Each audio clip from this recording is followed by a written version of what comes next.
ಸ್ವಜನ ಪಕ್ಷಪಾತ, ದುರಾಡಳಿತ, ಭ್ರಷ್ಟಾಚಾರ ಇವೆಲ್ಲ ಮಾಡಿ ಲಾಭ ಮಾಡಿಕೊಂಡ. 10 ಲಕ್ಷ ಬೆಲೆ ಬಾಳುವಂತ ಜಮೀನಿಗೆ ಜನರ ದುಡ್ಡನ್ನ 1 ಕೋಟಿಯನ್ನ ಕೊಟ್ಟ. ಮತ್ತೆ ಆ 1 ಕೋಟಿ ಕೊಟ್ಟ ಕಾರಣಕ್ಕೆ 50,000ಕ್ಕೋ ಲಕ್ಷಕ್ಕೋ ಬರಬೇಕಾಗಿರುವಂತ ಒಂದು ಸೈಟು 2 ಲಕ್ಷ 3 ಲಕ್ಷ ಆಯ್ತು. ನಷ್ಟ ಆಗಿದ್ದು ಯಾರಿಗೆ? ನೀವೇ ಏನ್ ಸೈಟ್ ಬೇಕಿದ್ದವ್ರಿಗೆ ಯಾರಿಗಮ್ಮ? ನಮಗೂ ನಿಮ್ಗೆ ಎಷ್ಟು ಜನ ಆಯ್ತೋ ಇಲ್ಲ ಇತಿಹಾಸ ವಿಶೇಷವಾಗಿ ಮಕ್ಕಳು ತಿಳ್ಬೇಕು, ಸಮಾಜದ ಬಗ್ಗೆ, ಆಡಳಿತ ವ್ಯವಸ್ಥೆಯ ಬಗ್ಗೆ ಅರ್ಥ ಮಾಡ್ಕೊಳ್ಬೇಕು. ಇವತ್ತು ಇಡೀ ದೇಶದಲ್ಲಿಯೇ ದಕ್ಷಿಣ ಭಾರತದ ರಾಜ್ಯಗಳು ಅತ್ಯಂತ ಮುಂದುವರೆದಿವೆ. ಅದರಲ್ಲೂ ಕರ್ನಾಟಕದಲ್ಲಿ ಮಂಗಳೂರು, ಉಡುಪಿ ಈ ಜಿಲ್ಲೆಗಳು ಅತ್ಯಂತ ಹೆಚ್ಚು ಆರ್ಥಿಕವಾಗಿಯೂ ಬೆಳವಣಿಗೆ ಕಂಡಿವೆ. ಆದರೆ ಇಲ್ಲೂ ಸಹ ಭ್ರಷ್ಟಾಚಾರ, ರಾಜಕಾರಣಿಗಳು ಮಾಡುವಂತಹ ಮೋಸ, ಕುತಂತ್ರ, ಸ್ವಜನ ಪಕ್ಷಪಾತ ಇದ್ದರೆ ನಿಮಗೆ ಒಳ್ಳೆಯ ಕಾಲೇಜು ಇರೋದಿಲ್ಲ, ಒಳ್ಳೆಯ ಆಸ್ಪತ್ರೆ ಇರೋದಿಲ್ಲ, ನೀವು ಓದಂಥವರಿಗೆ ಉತ್ತಮವಾದ ನಿಮ್ಮ ವಿದ್ಯೆಗೆ ತಕ್ಕನಾದಂತಹ ಉದ್ಯೋಗಗಳು ಸಿಗುವುದಿಲ್ಲ. ಅದಕ್ಕೆ ಕಾರಣ ನಮ್ಮ ಕೆಟ್ಟ ಆಯ್ಕೆಗಳು. ಅಯೋಗ್ಯರನ್ನ, ಅಧಮರನ್ನ ನಾವು ರಾಜಕಾರಣದಲ್ಲಿ ಬೆಳೆಸ್ತಾ ಇರುವಂತಹದ್ದು. ನಿಮ್ಮ ಹಿತದಲ್ಲಿದೆ ಯಾವುದು? ಒಳ್ಳೆಯ ರಾಜಕಾರಣಿಗಳನ್ನ, ಉತ್ತಮರನ್ನ ನೀವು ಬೆಂಬಲಿಸೋದು, ಪ್ರೋತ್ಸಾಹಿಸೋದು. ರಾಜಕಾರಣಿಗಳು ಹೇಗಿರಬೇಕು? ಅಪರಿಗ್ರಹ. ಇದು ಜೈನ ಭವನ. ಜೈನರಲ್ಲಿ, ಬೌದ್ಧರಲ್ಲಿ, ಹಿಂದೂಗಳಲ್ಲಿ ಅಪರಿಗ್ರಹ ಅನ್ನುವಂಥದ್ದು ಬಹಳ ದೊಡ್ಡ ಮೌಲ್ಯ. ಅಪರಿಗ್ರಹ ಅಂದ್ರೆ ಏನು ಸಂಗ್ರಹ ಮಾಡದೇ ಇರುವಂತಹದ್ದು, ತನ್ನ ಅಗತ್ಯಕ್ಕಿಂತ ಹೆಚ್ಚಿನದನ್ನ ಸಂಪಾದನೆ ಮಾಡದೇ ಇರುವಂತಹದ್ದು ಅಥವಾ ಕೂಡಿಟ್ಟುಕೊಳ್ಳದೇ ಇರುವಂತಹದ್ದು. ಮಹಾತ್ಮ ಗಾಂಧೀಜಿ ಆ ಮೌಲ್ಯವನ್ನು ಪ್ರತಿಪಾದಿಸ್ತಾರೆ. ರಾಜಕಾರಣಿಗಳಾಗಿರುವಂತವ್ರು ವಾಲಂಟರಿ, ಆಗ್ಲೇ ನಾನು ಹೇಳಿದಂಗೆ ವಾಲಂಟರಿ ಪಾವರ್ಟಿ ಅಂದ್ರೆ ಅವರು ನಿಸ್ವಾರ್ಥದಿಂದ ಅಧಿಕಾರ ದುರ್ಬಳಕೆ ಮಾಡಿಕೊಳ್ಳದೆ ಕನಿಷ್ಠ ಅಗತ್ಯಗಳಲ್ಲಿ ಬದುಕಬೇಕು. ಇವತ್ತು ನಿಮ್ಮ ರಾಜಕಾರಣಿಗಳು ನಿಮ್ಮ ಜನಪ್ರತಿನಿಧಿಗಳಾಗಿದ್ದಾರಾ? ಇದಾರೇನಮ್ಮ? ಇಲ್ಲ, ಬಹುತೇಕರಿಲ್ಲ. ಆದರೆ ಅಂಥವ್ರನ್ನೇ ಹುಡುಕಿ ನಾವು ಆಯ್ಕೆ ಮಾಡಿದಾಗ ನಮ್ಮ ದಾರಿದ್ರ್ಯ ತೊಲಗೋದಿಲ್ಲ, ನಮ್ಮ ಅಸಮಾನತೆಗಳು ಹೋಗೋದಿಲ್ಲ, ಒಂದು ನೆಮ್ಮದಿಯ ಗೌರವದಿಂದ ಬದುಕುವಂತಹ ಬದುಕು ಕಟ್ಕೊಳ್ಳೋದಕ್ಕೆ ನಮ್ಮ ಕೈಯಲ್ಲಿ ಆಗೋದಿಲ್ಲ. ಆಗ್ಲೇ ನೀವು ಹೇಳಿದ್ರೆ ಯಾವ ಆಡಳಿತ ವ್ಯವಸ್ಥೆಯಲ್ಲಿ ಇದ್ದೀವಿ ನಾವು? ಪ್ರಜಾಪ್ರಭುತ್ವದಲ್ಲಿ ಇದ್ದೀವಿ ಅಂದ್ರೆ ಒಂದು ಅರ್ಥ ಮಾಡ್ಕೊಳ್ಬೇಕು. ನೀವು ಏನನ್ನ ತಿನ್ನಬೇಕು, ಎಷ್ಟು ತಿನ್ನಬೇಕು, ಯಾವ ಬಟ್ಟೆ ಹಾಕೊಳ್ಬೇಕು, ನೀವು ಬಟ್ಟೆನಲ್ಲಿ ಯಾವ ತರಹದ ಬಟ್ಟೆ ಹಾಕಬೇಕು ಅನ್ನೋದನ್ನ ಹಿಡ್ಕೊಂಡು ಯಾವ ರಸ್ತೆಯಲ್ಲಿ ಹೋಗ್ಬೇಕು, ಯಾವ ಶಾಲೆಯಲ್ಲಿ ಓದಬೇಕು, ಶಾಲೆಯ ಮಾಧ್ಯಮ ಹೇಗಿರಬೇಕು, ನಿಮ್ಗೆ ಯಾವ ಉದ್ಯೋಗ ಸಿಗಬೇಕು, ಕೊನೆಗೆ ನೀವು ಸತ್ರೆ ನಿಮ್ಮ ಹೆಣವನ್ನ ಸುಡಬೇಕು, ಹೂಳಬೇಕು ಅನ್ನೋದನ್ನ ತೀರ್ಮಾನ ಮಾಡುವಂತಹದ್ದು ಪ್ರಜಾಪ್ರಭುತ್ವದಲ್ಲಿ ರಾಜಕಾರಣ ಪರಮ ಪವಿತ್ರವಾದದ್ದು. ಇವತ್ತಿನ ವರ್ತಮಾನದ ಬದುಕನ್ನು ಕಟ್ಟುವ, ಭವಿಷ್ಯಕ್ಕೆ ಬುನಾದಿಯನ್ನು ಹಾಕುವಂತಹ ಪರಮ ಪವಿತ್ರವಾದಂತಹ ವಲಯ ರಾಜಕಾರಣ, ಪವಿತ್ರವಾದಂತಹ ಸೇವೆ ರಾಜಕಾರಣ. ಇಂತಹ ರಾಜಕಾರಣದಲ್ಲಿ ಮೌಲ್ಯಗಳಿಲ್ಲದಂತಹ ಜನ ಬಂದರೆ ಅವರು ಭ್ರಷ್ಟರು, ಸ್ವಜನ ಪಕ್ಷಪಾತಿಗಳು, ಅಧಿಕಾರ ದುರ್ಬಳಕೆಯವರು ಮಾಡಿಕೊಳ್ಳುವಂಥವ್ರು. ಆದರೆ ಮಹಾತ್ಮ ಗಾಂಧೀಜಿಯ ಪ್ರೇರಣೆ ಇಲ್ಲದಂತಹ ಜನ ಬಂದಿದ್ದೇ ಆದರೆ ಇವತ್ತೇನಾಗ್ತಾ ಇದೆ? ಇದು ಹೀಗೆ ಆಗುತ್ತೆ, ಇದಕ್ಕಿಂತ ಕೆಡುತ್ತೆ. ಹಾಗಾಗಿ ಮಹಾತ್ಮ ಗಾಂಧೀಜಿಯವರ ಬಗ್ಗೆ ಗೌರವ ಇರುವಂತಹ, ಆ ಮೌಲ್ಯಗಳನ್ನು ಪ್ರತಿಪಾದಿಸುವಂತಹ ಜನರನ್ನ ನಾವು ರಾಜಕಾರಣದಲ್ಲಿ ಮುಂದಕ್ಕೆ ಬಿಟ್ಕೊಳ್ಬೇಕು.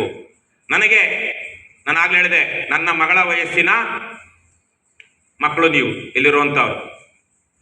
ನನ್ನ ಮಗಳ ಬಗ್ಗೆ, ನನ್ನ ಮಗಳು ಅಂದ್ರೆ ನಿಮ್ಮ ಬಗ್ಗೆ, ನಿಮ್ಮ ಭವಿಷ್ಯದ ಬಗ್ಗೆ ನನಗೆ ಅಪಾರವಾದ ಭಯ ಇದೆ. ನಿಮ್ಮಲ್ಲಿ ಎಷ್ಟು ಜನ ಯಾವೆಲ್ಲ ರೀತಿಯಲ್ಲಿ ನರಕವನ್ನ ನೋಡ್ತಿರೋ ಅನ್ನೋದ್ರ ಬಗ್ಗೆ ನನಗೆ ಭಯ ಇದೆ. ಇವತ್ತು ನಾನು ನಿನ್ನೆ ಬಂದಾಗ ಕೇಳಿದೆ, ಇಲ್ಲಿ ಏಪ್ರಿಲ್ ಅಲ್ಲಿ ಮಳೆ ಬರುತ್ತಾ ಸಾಮಾನ್ಯವಾಗಿ ಇಲ್ಲಿ ಅಂತ. ಇಲ್ಲ, ಬರೋದಿಲ್ಲ. ಏಪ್ರಿಲ್ ಅಲ್ಲಿ ಮಳೆ ಬಂದ್ರೆ ನಮ್ಮದು ಏನು ರಬ್ಬರ್ ತೋಟ ಇದೆ ಎಲ್ಲ ನಷ್ಟ ಆಗುತ್ತೆ, ಎಲ್ಲ ಅಡಿಕೆಗೂ ನಷ್ಟ ಆಗುತ್ತೆ ಅಂತ. ಇದು ಅಕಾಲದ ಮಳೆ ಯಾಕಾಗ್ತಾ ಇದೆ? ಜಾಗತಿಕ ತಾಪಮಾನ ಏರಿಕೆ, ಗ್ಲೋಬಲ್ ವಾರ್ಮಿಂಗ್ ಕಾರಣದಿಂದಾಗಿ. ಮಹಾತ್ಮ ಗಾಂಧೀಜಿ ಒಂದು ಮಾತು ಹೇಳಿದ್ರು, ಈ ಭೂಮಿ ಪ್ರತಿಯೊಬ್ಬ ಮನುಷ್ಯನ ಅಗತ್ಯಗಳನ್ನ ಈಡೇರಿಸಬಲ್ಲದು, ಆದರೆ ಕೇಳಿದಿರೇನಮ್ಮ, ಅವನ ಏನು ದುರಾಸೆಯನ್ನಲ್ಲ.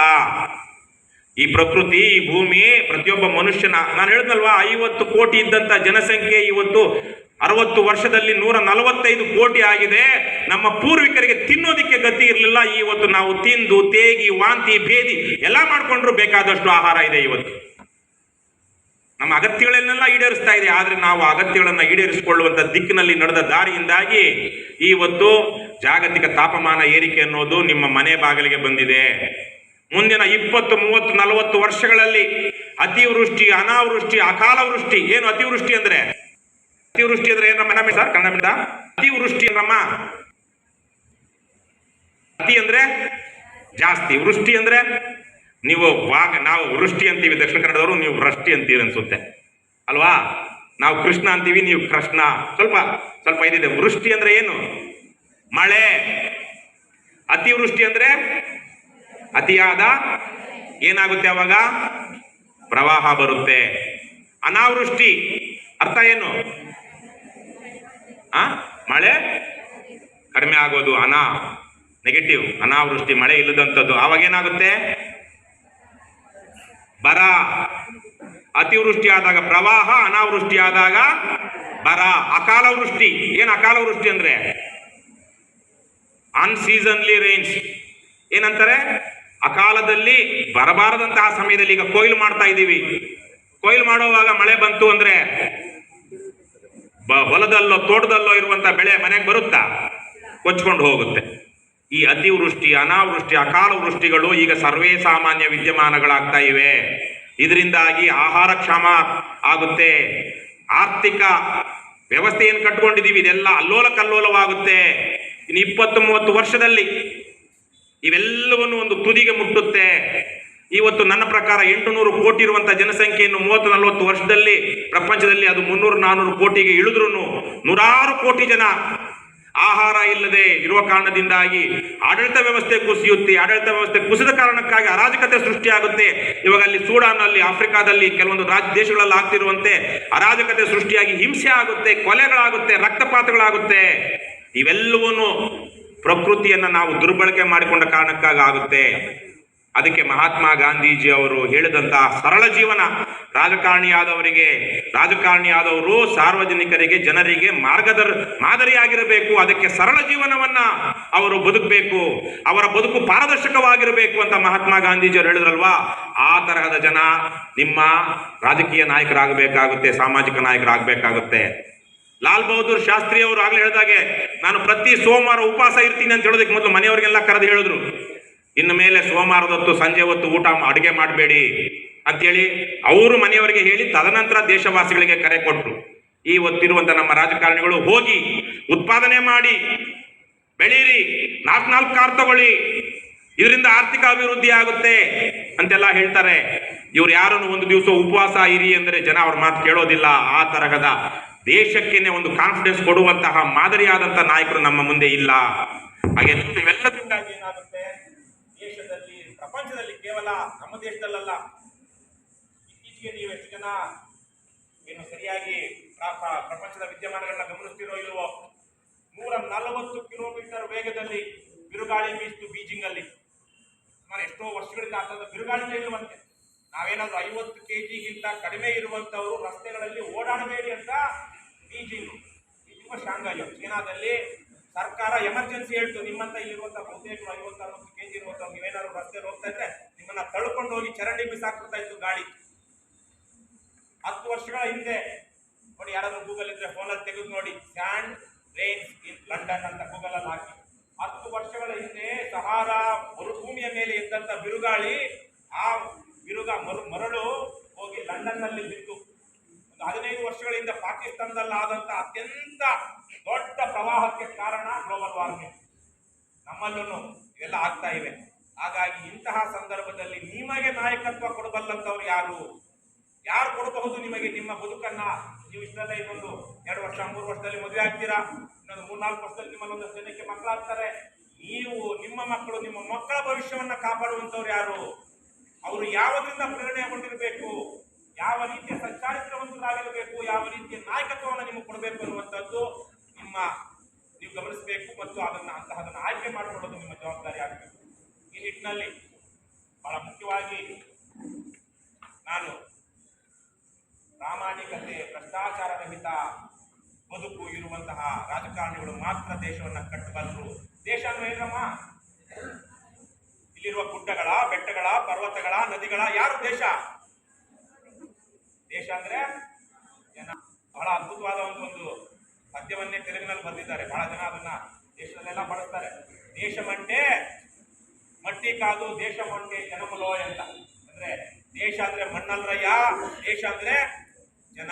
ನಾವು ದೇಶವಾಸಿಗಳು, ನಮ್ಮ ಮೌಲ್ಯ ಏನಿದೆ, ನಮ್ಮ ಸಂಸ್ಕೃತಿ ಏನಿದೆ, ನಮ್ಮ ಪರಂಪರೆ ಏನಿದೆ, ನಾವು ಎಷ್ಟು ಒಳ್ಳೆಯವರು ಅನ್ನೋದ್ರ ಮೇಲೆ, ನಾವು ಎಷ್ಟು ಏನು ಆರ್ಥಿಕವಾಗಿ ಸಾಮಾಜಿಕವಾಗಿ ಮುಂದುವರೆದಿದ್ದೀವಿ ಅನ್ನೋದ್ರ ಮೇಲೆ ಈ ದೇಶ ಬಡ ರಾಷ್ಟ್ರವೋ ಶ್ರೀಮಂತ ರಾಷ್ಟ್ರವೋ ತೀರ್ಮಾನವಾಗುತ್ತೆ. ಹಾಗಾಗಿ ನೀವು ಒಂದು ಉತ್ತಮವಾದ ಭವಿಷ್ಯ ನಿಮ್ಗೆ ಬೇಕು ಅಂದ್ರೆ ಉತ್ತಮವಾದ ರಾಜಕಾರಣಿಗಳು ಅಗತ್ಯ. ಆ ರಾಜಕಾರಣಿಗಳು ಸ್ವಜನ ಪಕ್ಷಪಾತಿಗಳಾಗಿರಬಾರದು, ಅಧಿಕಾರ ದುರ್ಬಳಕೆ ಮಾಡಿಕೊಳ್ಳಬಾರದು, ಸರಳವಾಗಿ ಬದುಕಬೇಕು, ಪಾರದರ್ಶಕವಾಗಿರಬೇಕು. ಸುಳ್ಳು ಹೇಳುವಂತಹವರು, ಹಿಂಸೆಗೆ ಪ್ರಚೋದಿಸುವಂತಹವರು ನಾಯಕರಾಗಬಾರದು.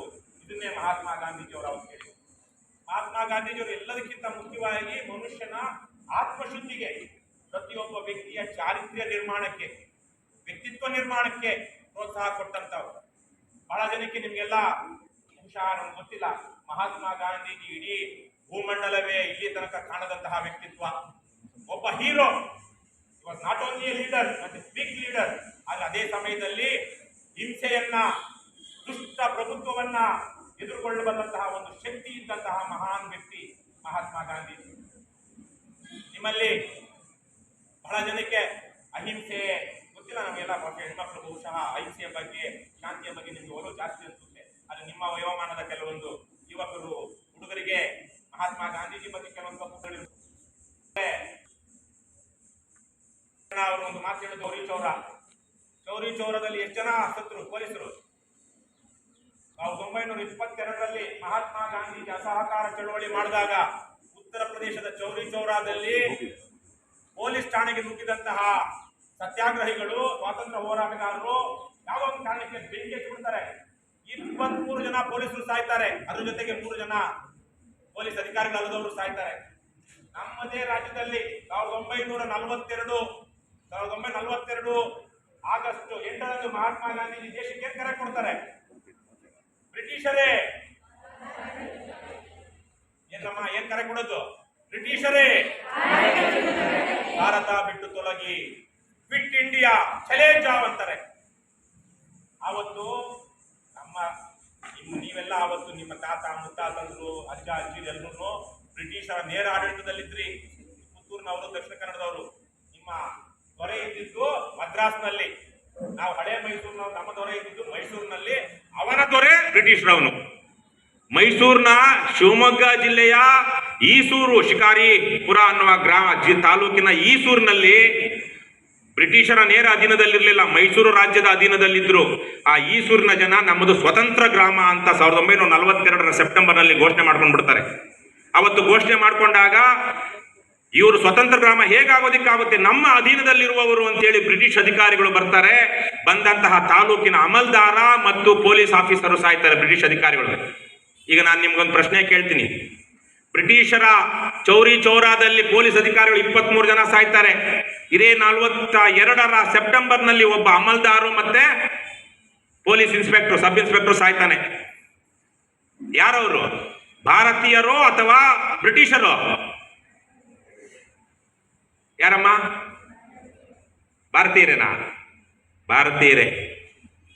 ಅವತ್ತು ಕೆಂಚೇಗೌಡ ಅನ್ನುವಂಥವನು ಒಬ್ಬ ಸಬ್ ಇನ್ಸ್ಪೆಕ್ಟರ್ ಗುಂಡು ಹೊಡಿತಾನೆ ಈಸೂರಿನ ಜನರಿಗೆ.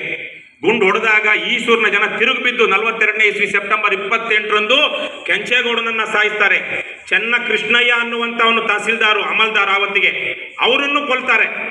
23 ಜನ ಯಾರು ಸತ್ರು ಚೌರಿ ಚೌರದಲ್ಲಿ, ಅವರ್ಯಾರು ಬಿಳಿಯರು, ಆಂಗ್ಲರು ಅಲ್ಲ, ಅವರು ನಮ್ಮದೇ ದೇಶದ, ನಮ್ಮದೇ ಅಣ್ಣ ತಮ್ಮಂದಿರು. ಇವತ್ತು ನಾವು IAS IPS ಅಂತ ಏನ್ ಹೇಳ್ತಿದೀವಿ, ಅಂತಹ ಅಧಿಕಾರದಲ್ಲಿ ಮ್ಯಾಜಿಸ್ಟ್ರೇಟ್ ಹುದ್ದೆಗಳಲ್ಲಿ ಮಾತ್ರ ಬ್ರಿಟಿಷರಿದ್ರು. ಅವರ ಕೆಳಗಡೆ ಕೆಲಸ ಮಾಡ್ತಾ ಇದ್ದ ಪ್ರತಿಯೊಬ್ಬನೂ ಭಾರತೀಯನೇ. ಆವತ್ತು ಮಹಾತ್ಮ ಗಾಂಧೀಜಿಯವರೊಂದು ಸಶಸ್ತ್ರ ಕ್ರಾಂತಿಗೋ ಹಿಂಸಾತ್ಮಕ ಹೋರಾಟಕ್ಕೋ ಕರೆ ಕೊಟ್ಟಿದ್ರೆ ಸಾಯ್ತಾ ಇದ್ದಿದ್ದು ಯಾರು? ಯಾರಮ್ಮ? ನಮ್ಮ ಅಣ್ಣ ತಮ್ಮಂದಿರೇ. ಕೆಂಚೇಗೌಡ ಅನ್ನುವಂಥವನು ರೆಡ್ ಲಾರ್ಡ್ ಅಲ್ಲ. ಕೆಂಚು ಅಂದ್ರೆ ಏನು? ಕೆಂಪು. ಅವನು ಬಿಳಿಯರ ತರ ಇದ್ದ ಕೆಂಪಗಿದ್ದವನಲ್ಲ. ಯಾರವನು? ಹೊಸಕೋಟೆಯ ಕೆಂಚೇಗೌಡ. ಅವನನ್ನ ಬ್ರಿಟಿಷರನ್ನ ಯಾರು ಹೊಡೆದೋಗೋದಕ್ಕೆ ಆಗ್ತಾ ಇರಲಿಲ್ಲ. ಎಲ್ಲೋ ಕೆಲವೊಂದು ಅಪರೂಪಕ್ಕೆ ಮಿಕ್ಕಾಗಿ ಬ್ರಿಟಿಷರ ಸರ್ಕಾರದಲ್ಲಿ ನನ್ನ ಅಜ್ಜ, ನನ್ನ ತಾಯಿಯ ಅಪ್ಪ ಸಹ ಬ್ರಿಟಿಷರ ಸರ್ಕಾರದಲ್ಲಿ ಕೆಲಸ ಮಾಡಿದಂಥವನು. 7 ಗ್ರಾಮಗಳು, ಯಾಕಂದ್ರೆ ನಮ್ಮ ತಾಯಿ ನಮ್ಮ ಕರ್ನಾಟಕದ ಗಡಿಯಿಂದ ಒಂದು 5 ಕಿಲೋಮೀಟರ್ ಆ ಕಡೆ ಇದ್ದಂತಹ ತಮಿಳುನಾಡಿನ ಹೊಸೂರು ತಾಲೂಕಿಗೆ ಸೇರಿದಂಥವರು. ನನ್ನ ತಾತ ಆ ಸುತ್ತಮುತ್ತ 6-7 ಜಿಲ್ಲೆಗಳ ಕಂದಾಯ ವಸೂಲಿ ಮಾಡುವಂತ ಅಧಿಕಾರಿ. ನೀವಂತೂ 56ನೇ ಇಸ್ವಿ ತನಕ ಕರ್ನಾಟಕದ ಭಾಗವಾಗಿರಲಿಲ್ಲ. 47ರ ತನಕ ನೀವು ಬ್ರಿಟಿಷರ ಅಧೀನದಲ್ಲಿದ್ದಂಥವ್ರು ಈ ಭಾಗದ ಜನ. ಸೊ ಹಾಗಾಗಿ ಬ್ರಿಟಿಷರ ವಿರುದ್ಧ ಹೋರಾಟ ಅಂದಾಗ ಬ್ರಿಟಿಷರ ಕೈ ಕೆಳಗಡೆ ಕೆಲಸ ಮಾಡ್ತಾ ಇದ್ದಂತ ನಮ್ಮದೇ ಜನರ ವಿರುದ್ಧ ನಾವು ಹೋರಾಟ ಮಾಡ್ತಾ ಇದ್ದಿದ್ದು. ಕಾನೂನು ಸುವ್ಯವಸ್ಥೆ, ತೆರಿಗೆ, ಕಂದಾಯ ವಸೂಲಿ ಮಾಡೋದೆಲ್ಲ ನಮ್ಮವರೇ ಇದ್ರು. ಹಾಗಾಗಿ ಅವತ್ತು ಗಾಂಧೀಜಿ ಮಾಡಿದಂತಹ ಹೋರಾಟ ಚಾರಿತ್ರಿಕವಾದದ್ದು. ಬ್ರಿಟಿಷರ ವಿರುದ್ಧ ಅನ್ನೋದಕ್ಕಿಂತ ಬ್ರಿಟಿಷರ ಸರ್ಕಾರದಲ್ಲಿ ಕೆಲಸ ಮಾಡ್ತಿದ್ದಂತಹ ಭಾರತೀಯರ ವಿರುದ್ಧವೇ ಹೋರಾಟ ಮಾಡಿದ್ರು. ಪ್ರೇಮ್ಚಂದ್ ಅಂತ ಒಬ್ಬ ದೊಡ್ಡ ಕಾದಂಬರಿಕಾರ, ಕೇಳಿದರೆ ನಮ್ಮ ಹಿಂದಿಯ ಬಹಳ ದೊಡ್ಡ ಕಾದಂಬರಿಕಾರ ಪ್ರೇಮ್ಚಂದ್. ಅವರು ಬ್ರಿಟಿಷರ ಸರ್ಕಾರದಲ್ಲಿ ಒಬ್ಬ ಶಿಕ್ಷಕರಾಗಿದ್ರು, ಶಾಲಾ ಮೇಷ್ಟ್ರು, ಇನ್ಸ್ಪೆಕ್ಟರ್ ಆಗಿದ್ರು. ಮಹಾತ್ಮ ಗಾಂಧೀಜಿ ಕರೆ ಕೊಟ್ಟರು 1922ರಲ್ಲಿ ಅಸಹಕಾರ ಚಳವಳಿ. ಬ್ರಿಟಿಷರ ಸರ್ಕಾರದಲ್ಲಿ ಯಾರೆಲ್ಲ ಕೆಲಸ ಮಾಡ್ತಿದ್ದೀರೋ ಭಾರತೀಯರು, ಆ ಕೆಲಸಕ್ಕೆ ರಾಜೀನಾಮೆ ಕೊಡಿ, ಸ್ವಂತ ಉದ್ಯೋಗ ಹುಡುಕೊಳ್ಳಿ ಅಥವಾ ಹೋರಾಟದಲ್ಲಿ ತೊಡಗಿ ಅಂತ. ಅವರು ಸ್ಕೂಲ್ ಇನ್ಸ್ಪೆಕ್ಟರ್ ಆಗಿದ್ದವರು ರಾಜೀನಾಮೆ ಬಿಸಾಕಿ ಅವರು ಉದ್ಯೋಗ ಹುಡುಕೊಂಡು ಬೇರೆ ಕಡೆ ಹೋಗ್ತಾರೆ ಮಹಾತ್ಮ ಗಾಂಧೀಜಿಯ ಪ್ರೇರಣೆ ಮೇಲೆ. ಈ ತರಕ್ಕೆಲ್ಲ ಅವತ್ತು ಬ್ರಿಟಿಷರ ಸರ್ಕಾರದಲ್ಲಿ ಇದ್ದಂಥವರನ್ನ ಹೊರಗಡೆ ತಂದು ಹೋರಾಟ ಕಟ್ಟಿದಂತಹ ಬಹಳ ದೊಡ್ಡ ಶಕ್ತಿ ಮತ್ತು ಮೌಲ್ಯ ಮಹಾತ್ಮ ಗಾಂಧೀಜಿ. ಅವರಿವರು ಹೇಳುವಂತ ಪುಂಡರು, ಪೋಖರಿಗಳು, ಏನು ಪ್ರಚಾರ ಮಾಡುವಂತವರ ಮಾತಿಗೆ ನೀವು ಕಿವಿ ಕೊಡಬೇಡಿ. ಒಂದು ಅದ್ಭುತವಾದ ಪುಸ್ತಕ ಬಂದಿದೆ, ಆಚೆ ಇರಬಹುದು, ಗಾಂಧಿ ಕಥನ ಅಂತ. ಒಂದು 700-800 ಪೇಜ್ಗಳ ಪುಸ್ತಕ. ಕನ್ನಡ ಭಾಷೆಯಲ್ಲಷ್ಟ ಅಲ್ಲ, ಭಾರತದ ಬಹುತೇಕ ಯಾವ ಭಾಷೆಯಲ್ಲೂ ಬರೆದಂತಹ ಸಮಗ್ರವಾದಂತಹ ಒಂದು ಗಾಂಧಿಯ ವಿಚಾರ ಮತ್ತು ಬದುಕಿನ ಬಗ್ಗೆ ಇರುವಂತಹ ಪುಸ್ತಕ. ಕೇಂದ್ರ ಸಾಹಿತ್ಯ ಅಕಾಡೆಮಿ ಪ್ರಶಸ್ತಿ ಬಂದಿದೆ. ಇದೇ ಗಾಂಧಿ ವಿಚಾರ ವೇದಿಕೆಯ ಹಾಲಿ ಕಾರ್ಯದರ್ಶಿ ಆಗಿರುವಂತಹ ನರೇಂದ್ರರವರು ಅದರ 27,000 ಪ್ರತಿಗಳನ್ನ ಇಲ್ಲಿ ತನಕ ಪ್ರಿಂಟ್ ಮಾಡಿದ್ದಾರೆ. ನೀವೆಲ್ಲ ಓದ್ಬೇಕು. ಗಾಂಧಿಗಿಂತ ದೊಡ್ಡ ಹೀರೋ ಯಾರೂ ಇಲ್ಲ. ಗಾಂಧಿಗಿಂತ ಪ್ರಸ್ತುತವಾದಂತಹ ಐತಿಹಾಸಿಕ ವ್ಯಕ್ತಿ ನಮಗಷ್ಟೇ ಅಲ್ಲ, ಪ್ರಪಂಚದಲ್ಲೂ ಯಾರಿಗೂ ಇಲ್ಲ. ಮುಂದಿನ ದಿನಗಳಲ್ಲಿ ಗಾಂಧಿ ತತ್ವಗಳನ್ನ ಅನುಸರಿಸುವಂತಹ ಅಥವಾ ಹೇಳುವಂತಹ ರಾಜಕಾರಣಿಗಳು ಬಂದ್ರೆ ಮಾತ್ರ, ನಾನು ಆಗ್ಲೇ ಹೇಳಿದಾಗೆ, ನೀವು ನಿಮ್ಮ ಮಕ್ಕಳು ಉಳಿತೀರಾ. ನಮ್ಮದೇನು ಮುಗಿದಿದೆ, ಊರು ಹೋಗುವಂತ ಇದೆ. ಕೇಳಿದಿರ ಗಾದೆ? ಊರು ಹೋಗುವಂತಿದೆ, ಕಾಡು ಬಾ ಅಂತಿದೆ. ಅಂದ್ರೆ ಬೇರೆ ಬೇರೆ ಆಶ್ರಮಗಳಿವೆ. ವಾನಪ್ರಸ್ಥಾಶ್ರಮ, ಸನ್ಯಾಸ ಅಂತೆಲ್ಲ, ಗೃಹಸ್ಥಾಶ್ರಮ ಮುಗಿದಿರುವಂತಹ ಜನ, ವಯಸ್ಸಾದವರು 50-60 ದಾಟಿರೋರನ್ನ ಬಿಟ್ಬಿಡಿ. ನೀವು 20-30ರಲ್ಲಿರುವಂತವ್ರು ನಿಮ್ಮ ಭವಿಷ್ಯದ ಬಗ್ಗೆ ವಿಶೇಷವಾದ ಕಾಳಜಿಯನ್ನು ವಹಿಸಿ. ನಾವು ಅದೃಷ್ಟವಂತರು ಒಂದು ರೀತಿಯಲ್ಲಿ, ನೀವಲ್ಲ. ಹಾಗಾಗಿ ಹೇಗೆ ಬದುಕಬೇಕು, ಎಷ್ಟು ಸರಳವಾಗಿ ಬದುಕಬೇಕು, ಯಾವ ರೀತಿಯಲ್ಲಿ ನಾವು ನೈಸರ್ಗಿಕ ಸಂಪನ್ಮೂಲಗಳನ್ನು ಬಳಸ್ಕೊಳ್ಬೇಕು ಅನ್ನುವಂತಹ ವಿಚಾರಗಳನ್ನ ಗಮನದಲ್ಲಿಟ್ಕೊಳ್ಳಿ. ಕೊನೆಯದಾಗಿ ಗಾಂಧೀಜಿ ಒಂದು 7 ಪಾತಕಗಳನ್ನ ಹೇಳ್ತಾರೆ. ಆ ವಿಚಾರ ಈ ವಿಚಾರ ಅಂತಲ್ಲ, ಗಾಂಧೀಜಿ ಆರ್ಥಿಕ ವಿಚಾರಗಳು, ಸಾಮಾಜಿಕ ವಿಚಾರಗಳು, ರಾಜಕೀಯ ವಿಚಾರಗಳು, ಸಾಂಸ್ಕೃತಿಕ ವಿಚಾರಗಳು, ಆಧ್ಯಾತ್ಮಿಕ ವಿಚಾರಗಳ ಬಗ್ಗೆನೂ ಗಾಂಧೀಜಿ ಅಡ್ರೆಸ್ ಮಾಡ್ತಾ ಹೋಗ್ತಾರೆ. ಇಲ್ಲೇ ಗಾಂಧಿ ವಿಚಾರ ವೇದಿಕೆಯಿಂದ ನಮ್ಮ ಅರವಿಂದ್ ಚೊಕ್ಕಾಡಿ ಅವರು ಬಹಳ ಅದ್ಭುತವಾದಂತಹ ಪುಸ್ತಕಕ್ಕೆ ಅವರೇ ಒಂದು ರೀತಿಯಲ್ಲಿ ಪ್ರೇರಣೆಯಾಗಿ MG ಹೆಗಡೆ ಅವರು ಸಂಪಾದಕರಾಗಿರುವಂತಹ ಪುಸ್ತಕ ಮಿನುಗು ನೋಟ. ದಯವಿಟ್ಟು ಇದರಲ್ಲಿ ನಿಮಗೆ ಗಾಂಧೀಜಿ ಬಗ್ಗೆ ಯಾವುದೇ ಸಂಶಯಗಳಿರಲಿ. ಬಹಳ ಜನ ಗಾಂಧೀಜಿ ಬಗ್ಗೆ ಸುಳ್ಳು ಆರೋಪಗಳನ್ನು, ಅಪಪ್ರಚಾರಗಳನ್ನ ಮಾಡ್ತಾ ಬಂದಿದ್ದಾರೆ. ಆದರೆ ನೀವು ಸತ್ಯವನ್ನ ತಿಳ್ಕೊಳ್ಬೇಕು. ಅದು ಬೇರೆ ಯಾರಿಂದನೂ ಬರೋದಿಲ್ಲ. ನಿಮ್ಮ ಅಧ್ಯಯನದಿಂದ, ನಿಮ್ಮ ಸ್ವವಿಮರ್ಶೆಯಿಂದ, ನಿಮ್ಮ ಕುತೂಹಲದಿಂದ ಬರುತ್ತೆ. ಈ ಮಿನುಗು ನೋಟ ಅನ್ನುವಂಥ ಒಂದು ಪುಸ್ತಕ ಇದೆ. ಕೇವಲ 120 ರೂಪಾಯಿ, 120 ರೂಪಾಯಿ, ಇನ್ನೂ ಕಡಿಮೆಗೆ ಸಿಗುತ್ತೆ ಅನ್ಸುತ್ತೆ. ದಯವಿಟ್ಟು ಇದರಲ್ಲಿ ಹಲವಾರು ಪ್ರಶ್ನೆಗಳಿವೆ. ನಿಮಗೆ ಈಗಾಗಲೇ ನಿಮ್ಮಲ್ಲಿ ಇರಬಹುದಾದ ಪ್ರಶ್ನೆಗಳು ಇದರಲ್ಲೂ ಇವೆ, ಅದಕ್ಕೆ ಉತ್ತರಗಳು ಸಹ ಇಲ್ಲೇ ಇದೆ. ದಯವಿಟ್ಟು ಇಂತಹ ಪುಸ್ತಕಗಳನ್ನ ಓದಿ, ಗಾಂಧಿ ಕಥನವನ್ನ ಓದಿ ಅಂತ ನಾನು ಕೇಳ್ಕೊಳ್ತಾ, 7 ಪಾತಕಗಳು. ತತ್ವರಹಿತ ರಾಜಕಾರಣ. ಆಗ್ಲೇ ನೀವು ಹೇಳಿದಾಗೆ ನನ್ನನ್ನು ಸೇರಿದಂತೆ ರಾಜಕಾರಣಿಗಳನ್ನ ನಾವು ನಂಬೋದಿಲ್ಲ ಅಂದ್ಬಿಟ್ರಿ. ಯಾಕೆ? ತತ್ವ ಇಲ್ಲದ ರಾಜಕಾರಣಿಗಳು ಇವತ್ತು ಇರುವುದರಿಂದಾಗಿ ಹೆಚ್ಚಿನ ಸಂಖ್ಯೆಯಲ್ಲಿ. ತತ್ವರಹಿತ, ಮೌಲ್ಯ ಇಲ್ಲದಂತಹ, ತತ್ವ ಇಲ್ಲದಂತಹ ರಾಜಕಾರಣ ಒಂದು ಪಾತಕ, ಪಾಪ. ದುಡಿಮೆ ಮಾಡದೇನೆ ಇವತ್ತು ಪಾಕಿಸ್ತಾನ ಭಾರತದ ಮಧ್ಯೆ ಯುದ್ಧ ಆಗುವಂತಹ ಘನಘೋರವಾದ ಸ್ಥಿತಿ ಇದೆ. ಅಲ್ಲಿ ಕಗ್ಗೋಲೆ ಆಗಿದೆ ಕಾಶ್ಮೀರದಲ್ಲಿ. ಕಳೆದ ವರ್ಷ ಇದೇ ಟೈಮಲ್ಲಿ ನಾನು ಹೆಚ್ಚು ಕಡಿಮೆ ಅಲ್ಲೇ ಇದ್ದೆ ಕಾಶ್ಮೀರದಲ್ಲಿ, 11 ತಿಂಗಳ ಹಿಂದೆ ಶ್ರೀನಗರ ಮತ್ತು ಸೋನಾಮರ್ಗೆಲ್ಲ ಹೋಗಿ ಬಂದ್ವಿ ನಾವು. ಇವತ್ತಲ್ಲಿ 26 ಜನರ ಮಾರಣ ಹೋಮ ನಡೆದಿದೆ. ಇವಾಗ ಯಾವ ಬೇಕಾದ್ರೂ ಯುದ್ಧ ಆಗ್ಬಹುದು.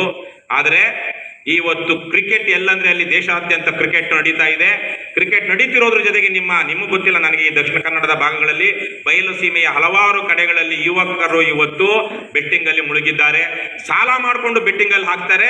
ಕ್ರಿಕೆಟ್ ಹೀರೋಗಳು ಹೇಳಿದಂತಹ ಡ್ರೀಮ್ 11 ಇನ್ಯಾವುದೋ 11 ಆಪ್ ಅಲ್ಲಿ ಆಡ್ತಾರೆ.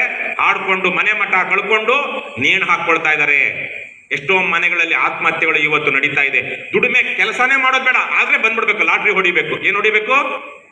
ಲಾಟ್ರಿ ಹೊಡಿಬೇಕು. ದುಡಿಮೆ ಇಲ್ಲದ ಸಂಪತ್ತು. ದುಡಿದ್ರೆ ನಮಗೇನ್ ಸಂಪತ್ತು ಬರುತ್ತೆ ಅದು ನಿಜವಾದ ಸಂಪತ್ತು. ದುಡಿಮೆ ಮಾಡದ ಸಂಪತ್ತು ಒಂದು ಪಾತಕ, ಪಾಪ. ನೀತಿಹೀನ ವಾಣಿಜ್ಯ, ಮೌಲ್ಯ ನೀತಿ ಇಲ್ಲದಂತ ವ್ಯಾಪಾರಂ ದ್ರೋಹ ಚಿಂತನಂ ಅಂತ ಹೇಳ್ಬಿಟ್ಟಿದ್ದಾರೆ. ಯಾವನೋ ಅಂತೇಳಿ ದೊಡ್ಡ ಮನುಷ್ಯ ಸಂಸ್ಕೃತದಲ್ಲಿ ಬಂದಿದ್ದೆಲ್ಲ ಶ್ರೇಷ್ಠ ಅನ್ನುವಂಥ ರೀತಿಯಲ್ಲಿ ವೇದ ಸುಳ್ಳಾದರೂ ಗಾದೆ ಸುಳ್ಳಾಗೋದು ಅಂದ್ಕೊಂಡು ಯಾವುದೋ ಒಂದು ಸಂಸ್ಕೃತದ ಗಾದೆಯನ್ನು ಹಿಡ್ಕೊಂಡು ಮೋಸ ಮಾಡೋದೇ ವ್ಯಾಪಾರಿಗಳು ಮಾಡಬೇಕಾಗಿರೋದು ಅನ್ನೋ ರೀತಿಯಲ್ಲಿ ಮೌಲ್ಯವನ್ನು ಮಾಡ್ಕೊಂಡು ಬಿಟ್ಟಿದ್ದಾರೆ. ಅಲ್ಲ, ವಾಣಿಜ್ಯ, ಅದು ವಾಣಿಜ್ಯದ ಒಂದು ಇತಿಹಾಸವನ್ನು ನೀವು ಇತಿಹಾಸದ ವಿದ್ಯಾರ್ಥಿಗಳು ಓದಿದಾಗ ಒಂದು ಇಡೀ ಸಮುದಾಯವನ್ನು ಹತ್ರ ತರ್ತಿದ್ದಂಥ ಒಂದು ಸಾಮುದಾಯಿಕವಾದಂತಹ ಕೆಲಸ ವ್ಯಾಪಾರ ಅನ್ನುವಂತಹದ್ದು. ಮನುಷ್ಯನ ನಾಗರಿಕತೆಯಲ್ಲಿ ವಾಣಿಜ್ಯ ಅನ್ನುವಂಥದ್ದು ಬಹಳ ದೊಡ್ಡ ಪಾತ್ರವನ್ನ ವಹಿಸಿದೆ. ಕೋಆಪರೇಷನ್ ಅನ್ನುವಂಥದ್ದು ಬಂದಿದ್ದು ವಾಣಿಜ್ಯದಿಂದ. ಹಾಗಾಗಿ ನೀತಿಹೀನ ವಾಣಿಜ್ಯ, ಶೀಲವಿಲ್ಲದ ನಿಮಗೆ ಚಾರಿತ್ರ್ಯವನ್ನ ಕಟ್ಟಿಕೊಡದಂತಹ ಶಿಕ್ಷಣ. ಏನು ಮೆಕಾಲೆ ಹೇಳ್ತಿದ್ದ ಅಂತ ಹೇಳ್ತಾರಲ್ವಾ, ಕೇವಲ ನಮಗೆ ಗುಮಾಸ್ತರು ಗುಮಾಸ್ತರು ಬೇಕು ಅಂತ ಇವತ್ತು ನಿಮ್ಮನ್ನ ಕೂಲಿಗಳನ್ನಾಗಿ ಮಾಡೋದಕ್ಕೆ ಶಿಕ್ಷಣ ಕೊಡ್ತಿರುವಂಥದ್ದು. BA ಆದ ತಕ್ಷಣ BSc BCom ಆದ ತಕ್ಷಣ ಒಂದು ಕೆಲಸ ಉದ್ಯೋಗ ಬೇಕು. ಏನು ಅದು? ಚೇರಲ್ಲಿ ಕೂತ್ಕೊಂಡು AC ಫ್ಯಾನ್ ಕೆಳಗಡೆ ಇರುವಂತ ಉದ್ಯೋಗವೇ ಬೇಕು. ಅದಕ್ಕೆ ಶಿಕ್ಷಣ, ಅದೆಲ್ಲ ಶಿಕ್ಷಣ. ಶೀಲವಿಲ್ಲದ ಶಿಕ್ಷಣ, ಆತ್ಮ ಸಾಕ್ಷಿ ಇಲ್ಲದ ಭೋಗ, ಕಾನ್ಶಿ, ಇವೆಲ್ಲ ಗಾಂಧಿ ಹೇಳಿರೋದು ಅಂತದ್ದು ಪಾತಕಗಳು ಅಂತ. ಆತ್ಮ ಸಾಕ್ಷಿ ಇಲ್ಲದ ಭೋಗ ಏನು? ತಿನ್ನಬೇಕು, ಕುಡಿಬೇಕು, ಮಜಾ ಮಾಡಬೇಕು. ಏನ್ ಮಾಡಬೇಕು? ಮಜಾ ಮಾಡಬೇಕು. ಯಾಕೆ ಮಾಡಬೇಕು? ಕೊಂದಾದ್ರೂ ಸರಿ, ತಿಂದಾದ್ರೂ ಸರಿ, ಇವೆಲ್ಲ ಮಾಡ್ತಾ ಇರಬೇಕು. ಆತ್ಮ ಸಾಕ್ಷಿಯನ್ನ ಕೊಂದುಕೊಂಡು ಮಾನವತೆ ಇಲ್ಲದಂತಹ ವಿಜ್ಞಾನ, atom bomb, nuclear bomb, hydrogen bomb, ಏನೇನೋ ಬಾಂಬುಗಳೀಗ ಸ್ಟಾರ್ ವಾರ್ಸ್ ಮೇಲೆ ಡ್ರೋನ್ಗಳೇ ಬರುತ್ತೆ. ಈಗ ಮೇಲ್ಮೇಲೇನೆ ಸ್ಯಾಟಲೈಟ್ಸ್ ಇಂದ ಲೇಸರ್ ಬಿಡ್ತಾರೆ. ಒಂದು ಐರನ್ ಡೋಮ್ ಅಂತ ಮಾಡ್ಕೊಂಡಿದ್ದಾರೆ, ಕಬ್ಬಿಣದ ಇದು. ಏನು ಡೋಮ್ ಅಂದ್ರೆ ಏನು? ಗುಮ್ಮಟ. ಯಾರು? ಇಸ್ರೇಲ್ ಅಲ್ಲಿ. ಬೇರೆ ದೇಶದ ಕ್ಷಿಪಣಿಗಳಲ್ಲಿ ಬಂದ್ರು ಆಟೋಮೆಟಿಕ್ ಆಗಿ ಇವು ಮಿಸೈಲ್ಸ್ ಲಾಂಚ್ ಆಗಿ ಆ ಮಿಸೈಲ್ಸ್ ನ ಹೊಡೆಯುತ್ತೆ. ಆದರೆ ಇಷ್ಟೆಲ್ಲ ಮಾಡಿದ್ರು ಮಾನವತೆ ಎಲ್ಲಿದೆ? ವಿಜ್ಞಾನ ಮನುಷ್ಯನ ಉನ್ನತಿಗಾಗಿ ಬಳಕೆ ಆಗಬೇಕು. ಆದರೆ ಇವತ್ತು ಮಾನವತಾ ಶೂನ್ಯವಾದ ವಿಜ್ಞಾನವು ಸಹ ಒಂದು ಪಾತಕ. ತ್ಯಾಗ, ಸ್ಯಾಕ್ರಿಫೈಸ್ ಇಲ್ಲದಂತಹ ರಿಲಿಜನ್, ಇವೆಲ್ಲವನ್ನು ಗಾಂಧಿ ಹೇಳ್ತಾರೆ. ಹಾಗಾಗಿ ಇದನ್ನ ನಾವು ಸರಿ ಮಾಡ್ಕೊಳ್ಬೇಕು ಅಂದ್ರೆ, ಭ್ರಷ್ಟಾಚಾರ ರಹಿತವಾದಂತಹ ಒಂದು ಆಡಳಿತ ವ್ಯವಸ್ಥೆ ನಮಗೆ ಬೇಕು ಅಂದ್ರೆ ಗ್ರಾಮ ಸ್ವರಾಜ್ಯ. ನಿಮ್ಮ ಊರಿನಲ್ಲೇನೆ ಆಡಳಿತ ವ್ಯವಸ್ಥೆ ಕಟ್ಕೊಳ್ಬೇಕು. ಗ್ರಾಮ ಪಂಚಾಯಿತಿ ಮಟ್ಟದಿಂದಲೇ ನೀವು ಪಾಲ್ಗೊಳ್ಬೇಕು. ಮತ್ತೆ ಅಲ್ಲಿಯ ಆಡಳಿತ ಪಾರದರ್ಶಕವಾಗಿರಬೇಕು. ಸ್ಥಳೀಯವಾದದ್ದೇ ಒಂದು ಸಾರ್ವಭೌಮ ಆಡಳಿತ ವ್ಯವಸ್ಥೆ ಯೂನಿಟ್ ಆಗಬೇಕು ಅಂತ ಗಾಂಧಿ ಹೇಳ್ತಾರೆ. ಅದರಿಂದ ಪಾರದರ್ಶಕತೆ ಬರುತ್ತೆ, ಭ್ರಷ್ಟಾಚಾರ ಕಡಿಮೆ ಆಗುತ್ತೆ, ನಿಲ್ಲುತ್ತೆ ಅನ್ನುವಂಥ ರೀತಿಯಲ್ಲಿ ಈ ತರಹದ ಒಂದಷ್ಟು ರಚನಾತ್ಮಕ ಕಾರ್ಯಕ್ರಮಗಳ ಬಗ್ಗೆ ಗಾಂಧಿನೂ ಹೇಳ್ತಾರೆ. ದಯವಿಟ್ಟು ನೀವೆಲ್ಲ ಗಮನಿಸ್ಕೊಂಡು 2 ವಿಚಾರದ ಬಗ್ಗೆ ಹೇಳಿ ನಾನು ಮಾತು ಮುಗಿಸ್ತೀನಿ. ಯಾಕಂದ್ರೆ ನೀವು ಸಂವಾದದಲ್ಲಿ ಇನ್ನೊಂದು ಜನ ದಯವಿಟ್ಟು ಪ್ರಶ್ನೆ ಕೇಳಿ, ಭಾಗವಹಿಸಿ, ಮಾತಾಡಿ, ತಿಳ್ಕೊಳ್ಳಿ, ಓದಿ.